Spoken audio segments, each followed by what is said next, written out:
Hey there, it's Dr. Justin Marchegiani, and today's talk's going to be on gut microbalance. Our gut bacteria actually has a huge effect on our immune system. 70% of our immune system lies in our gut.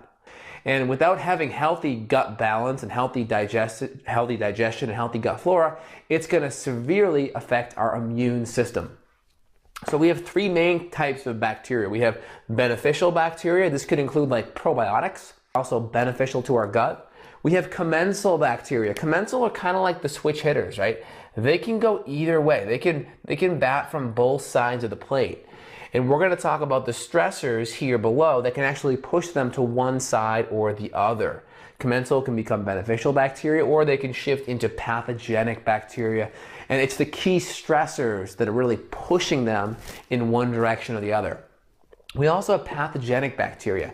Pathogenic bacteria could be bacteria infections, H. pylori, various parasites. And these guys, they produce toxins, various biotoxins produced by infections.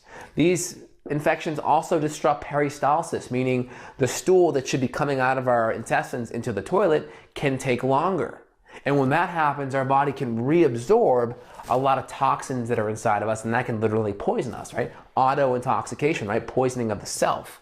Malabsorption, if we're not able to absorb certain nutrients and minerals, that's going to have an effect on our energy systems, Krebs cycle, the electron transport chain, energy, because we need nutrition to run our energy pathways. And then leaky gut, obviously leaky gut is part of the malabsorption spectrum, but leaky gut's also driving autoimmune conditions because we have food molecules and bacteria infections that are going through a tight junction that should be like this, but now starts to open up. So various cracks are forming, and then food particles can slip through, and those food particles that are slipping through go into the bloodstream where the immune system doesn't really see them too often. And we have this molecular mimicry thing happening where other tissues are starting to get destroyed by mistaken identity. So really important here. And again, the beneficial bacteria, I didn't really touch upon the benefits, but these bacteria produces nutrition, right? Vitamin K. It produces certain B vitamins. It's going to help with breakdown of certain nutrients. It's going to help with detoxification because we need certain nutrients and certain absorption of these nutrients to actually help run our detox pathways. So we need healthy bacteria so we can metabolize our hormones. The good bacteria in our gut also produces acids, certain acids like lactic acid or CO2. It can produce other beneficial acids that can lower the pH in our gut. When our pH in our gut's lower, it's harder for bacteria that's bad or pathogenic to proliferate. So for instance, we know like yeast infections proliferate more in an alkaline urinary tract than an acidic urinary tract. Also, we need healthy HCl levels, healthy acid in the stomach. If we don't have good acid in the stomach, we can't break down our proteins, we can't start protein metabolism, we can't ionize minerals. If we can't ionize minerals, we can't absorb minerals. So beneficial bacteria keeps a nice lower pH. So let's talk about factors that push gut bacteria in one direction or the other. So medications, right? I already alluded to it, especially proton pump inhibitors.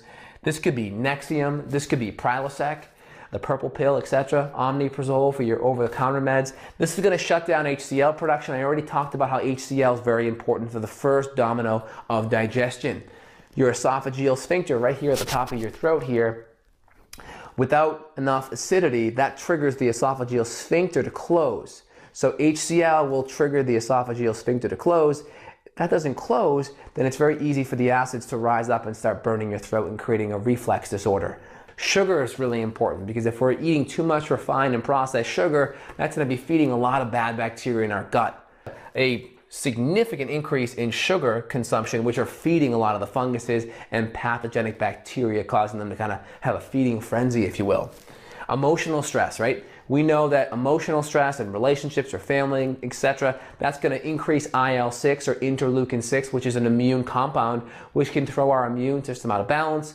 And then our immune system and our gut are intimately connected. So we want to have healthy immune balance for healthy gut balance. Decrease in probiotics. Maybe we're not eating enough fermented foods. It could be not consuming sauerkraut or kimchi or fermented pickles. It may be, hey, maybe you should try getting a little bit of raw milk in your diet if you can tolerate dairy, or adding, let's see, some raw cheese in your diet as well. So just getting natural probiotics from foods that you can actually tolerate. Antibiotic production, or a lot of people are consuming antibiotics. And what we have is these rebound overgrowths. We wipe everything out in the gut. And if you talk to any gardener, if you go in a garden and just wipe out everything in the garden, the first thing it tends to grow back, unless you intentionally planted seeds, are going to be weeds. That's a very common thing that we see.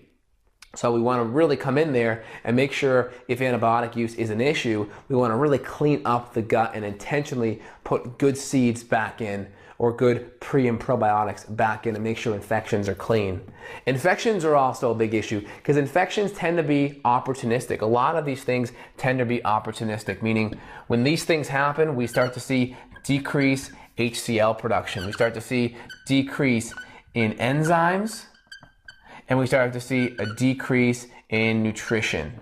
So all of these things here, what they're doing is this: they're creating a downward cycle like this, and they're pushing us in this direction, right? The more stress we have, that may allow that infection to be the linchpin that really knocks us over, or we may be able to bounce back from it because we're following all these other things to a T. Again, this is Dr. Justin signing off. Thanks, and have a great day.